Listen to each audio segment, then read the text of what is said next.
السلام علیکم، آپ دیکھ رہے ہیں حساب نیوز۔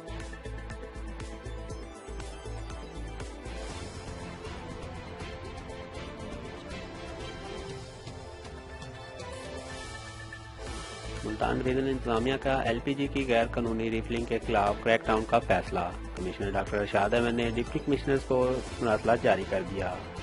سی این جی ایل پی جی کی غیر قانونی ریفلنگ، دکانوں پر چھاپے مارے جائیں۔ ملتان اسکول بسوں، مسافر بسوں کی از سر انسپیکشن جاری کی جائے۔ ملتان ٹریفک پولیس انتظامیہ secretary R T A civil defence مشترکہ کارروائی کا حکم۔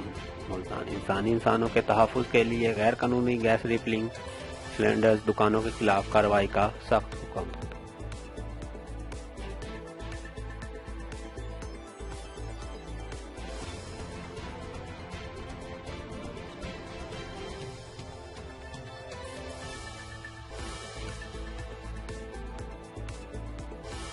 مزید خبروں اور تفصیلات جاننے کے لیے جڑے رہیے گا حساب نیوز کے ساتھ۔